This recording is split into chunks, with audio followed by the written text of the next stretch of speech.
A ja vítam všetkých škorpiónov, dobrý deň. Vítam všetkých, ktorí ste sa narodili v slnečnom znamení škorpión alebo máte ascendent v tomto znamení. A vítam aj všetkých, ktorí máte niekoho blízkeho v tomto znamení alebo s ascendentom v tomto znamení.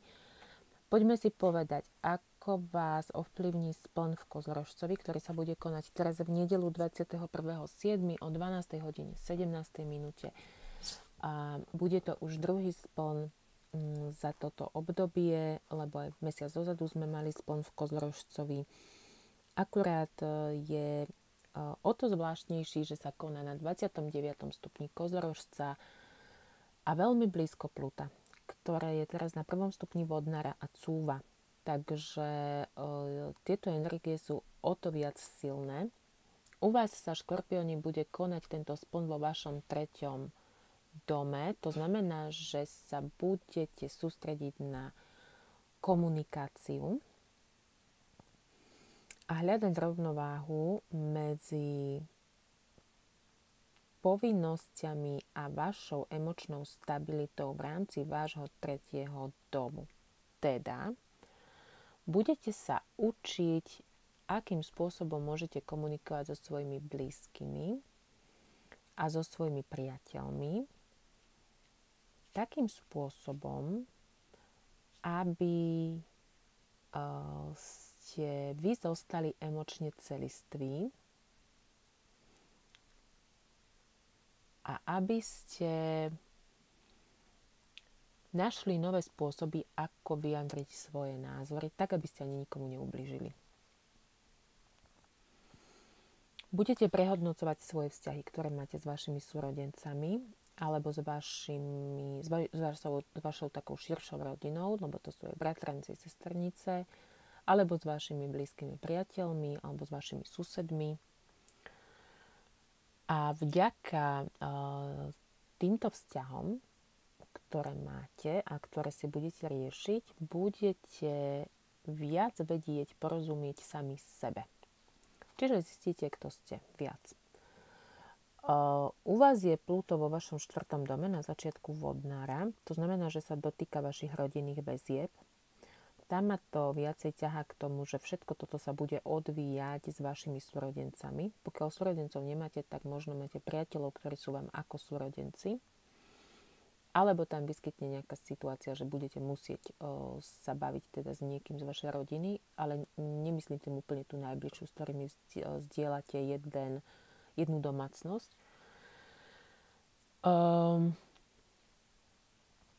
V každom prípade tieto situácie, ktoré budete riešiť, budú mať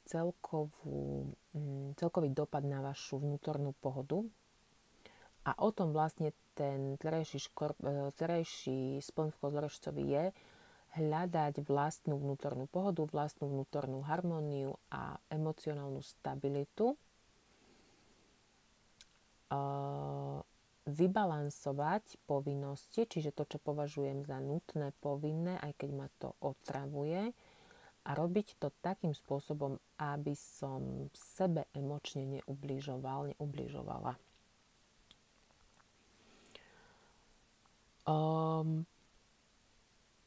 Budete sa zamýšľať nad tým, ako situácie, ktoré sa dejú u vás doma s vašimi blízkymi, ale v tomto zmysle skôr súrodencami alebo blízkymi priateľmi, ovplyvňujú vaše životné situácie alebo riešenie životných situácií, v ktorých sa nachádzate.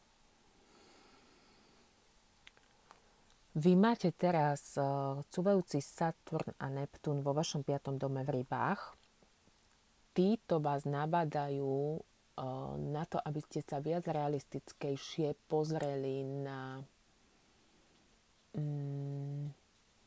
to, čo pre vás znamená potešením alebo uvoľnením. To znamená, že môžete si riešiť a meniť váš pohľad na romantiku ako takú, váš pohľad na to, čo pre vás znamená uvoľniť sa alebo dať priestor svojim túžbám, vášňam alebo kreativite. a budete aj prehodnocovať, čo chcete v tejto oblasti naozaj dosiahnuť. No a budete vďaka Uránu a Marsu vystavení tomu, aby ste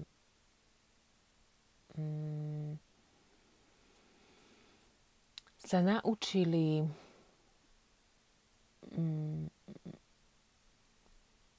meniť dynamiku alebo prispôsobiť sa dynamike, inej dynamike, tak by som povedala. Prispôsobiť sa inej dynamike vo vašich vzťahoch a vo vašich partnerstvách. Budete môcť tiež zažívať, alebo ste možno zažili už teraz, pretože tá konjunkcia už bola v 15. júla. Také emocionálne nabité chvíle, že vďaka ním dostanete odvahu lepšie komunikovať. Čiže všetko je to o komunikácii o tom 3. dome, kde budete mať spln. Pretože 3. dom je spojený s Merkúrom a ten je vlastne o našom myslení, komunikácii, o všetkom a všetko so všetkým súvisí aj v astrológii duplom, čiže taký popud na tú lepšiu dynamiku, na tú väčšiu odvahu vám mohla byť situácia, ktorá sa udiala za posledné dni a za to vďačíte konjunkcii Marsa a Urána. Tiež môžete teraz pociťovať túžbu sa oslobodiť a pokiaľ sa cítite obmedzovaní vo vzťahoch, tak duplom, pretože budete hľadať skutočnú pravdu, čo sa týka partnerstiev. Budete musieť prejsť, budete prechádzať sebareflexiou a to vďaka 12. domu, tam je teraz čierna luna. Ona vám vyťahuje na povrch také temné veci, ktoré ste sami pred sebou skrývali, ale bolo by dobre sa na ne pozrieť, pretože budete vedieť lepšie pochopiť svoje túžby, ale aj pracovať so svojimi vnútornými blokmi.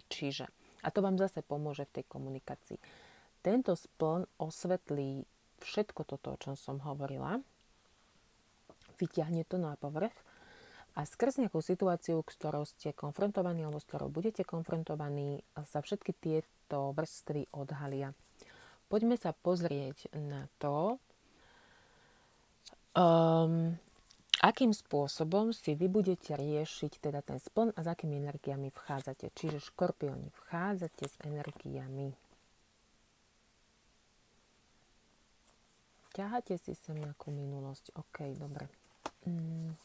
Čo sa vám udeje počas toho splnu? Kam vás to má doviesť a kam potom vy sa vlastne vydávate po tom splne? Povedala som, že si sem ťaháte nejakú minulosť.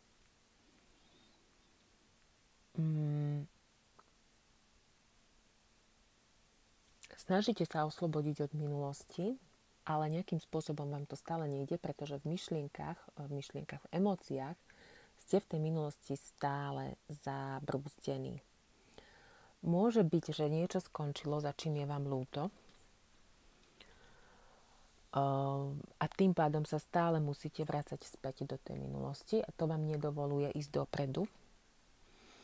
Môžu to byť ale aj práve tie staré emocionálne bloky, že sa niečo stalo, čo vás emočne zlomilo alebo nejakým spôsobom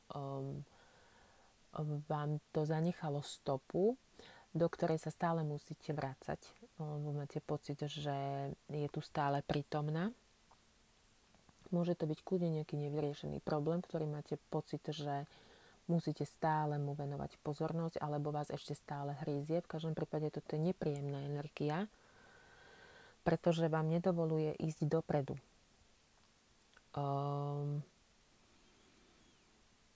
Aby ste mohli ísť dopredu a transformovať sa, čo je vlastne teraz aj vaša téma, v tých komunikačných záležitostiach, musíte prijať definitívne, že to, čo sa stalo, je minulosť. uvoľniť tie nezdravé väzby a príjmite vďaka tomu poslednému súdu, to je už ako definitívne ukončenie, príjmite nové vzorce. Teraz máte na to ideálny čas, aj vďaka tej Lilith v 12. dome, oslobodiť sa od tých starých blokov, pretože to sú bloky. A skrz tie bloky, skrz to, čo sa s vami udialo v minulosti a vás to ešte stále emočne nejakým spôsobom doháňa, vy neviete potom sa posunúť dopredu aj v oblasti vzťahov. Či už s vašimi blízkymi, alebo proste s ľuďmi okolo vás. Pretože stále vás tam niečo vnútri škrie. Stále si tam niečo emočne pamätáte. Počas toho splnu vy budete hľadať rovnováhu. To je táto dvojka minci. Pretože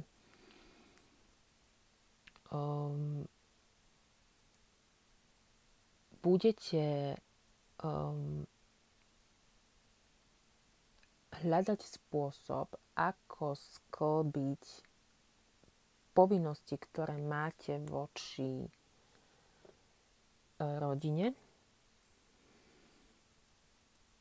a takým spôsobom, aby to nenarúšalo vašu vnútornú intimitu, ale v tomto to mám pocit, ako je nie intimita ako taká, ale takéto vaše mäkké ja.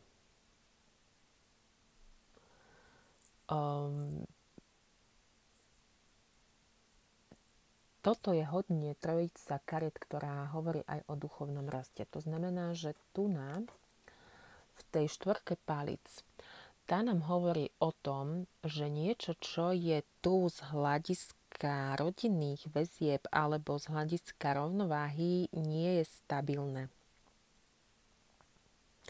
Záväzky v rámci vašej rodiny, ktoré máte, to môže byť pre vás v tomto zmysle ten spln v Kozorožcovi. To znamená, že musíte tam si s niekým niečo vyriešiť z vašej rodiny, napriek tomu, že vás to nejakým spôsobom zraňuje. Ale tým, že je to nevyriešené, tak vás to brzdí vo vašom emočnom vývine alebo vo vašom osobnom raste. Je tu niečo nestabilné, čo tu nefunguje v rámci tých rodinných väzieb. A vy musíte nájsť spôsob, to je práve ten tretí dom, ktorý bude teraz skrz ten spln osvietený. Nájsť nový spôsob praktickej záležitosti. Prakticky sa v tomto zmysle znamená komunikovať. Tak, aby ste dokázali tu nastoliť tú harmóniu, ale neubližovať sami sebe, lebo tá veľkňažka, mimo to, že ona hovorí aj o tajomstvách, ale vo vašom výklade mi ide povedať, že ona je o vašom vnútri, o vašej intuícii, o vašom duchovnom vnímaní.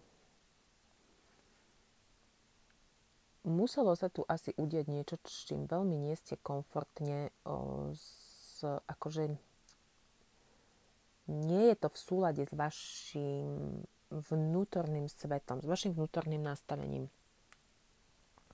Pretože vy teraz budete prehodnocovať, akým spôsobom dosiahnete tú stabilitu a harmóniu. Napriek tomu, že tuto tá situácia nie je dokonalá. Čiže napriek tomu, že v rámci tých záväzkov mi tie veci nefungujú, ako by som chcela, ja musím zostať tá pokojná hladina, hej? A medzi tým vy teraz budete žonglovať. Kam vás to dovedie,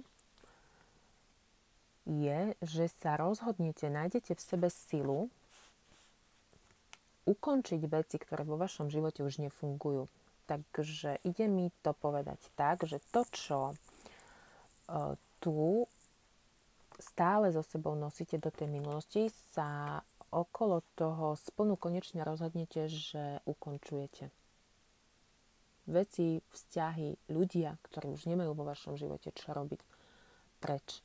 Vzťahy, ktoré proste sú nestabilné a dá sa ich zbaviť preč. Minimálne na emočnej úrovni, pretože táto sila hovorí dosť o tom, že si dokážete svoje emócie strážiť na úzde, alebo teda nejakým spôsobom ich mať pod kontrolou, tak ako tu ona hladka toho leva.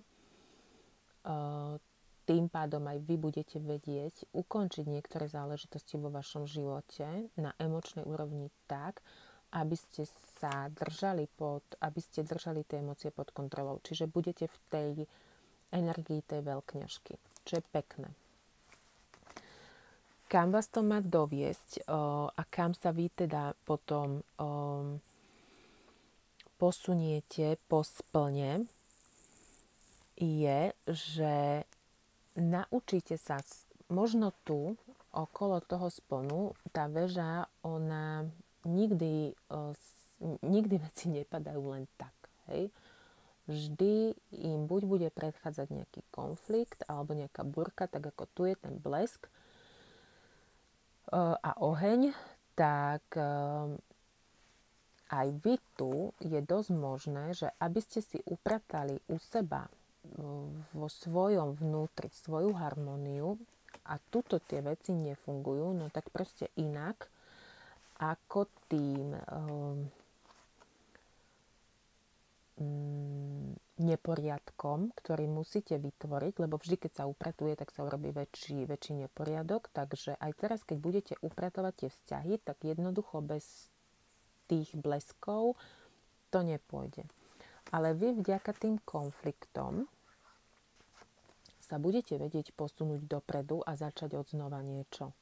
Či už to budú nové vzťahy, či už to bude nastolenie nového poriadku v rámci tej rodiny. V každom prípade by som vám povedala, že toto celé bude mať za následok takto dovedie vás to k vášmu vnútornému prerodu. To je celé to, o čom aj tie hviezdy hovorili. Čiže veľmi by som sa na vašom mieste možno nebála tej konfliktnej energie, pretože niekedy tá búrka práve prinesie ten nový závan, ktorý je tu potrebný a to, čo nefunguje, by tak či tak už nefungovalo. Takže asi toľko. Ja vám želám pekný spln, milí škorpióni, a my sa budeme počuť potom vo výklade na august. Majte sa pekne.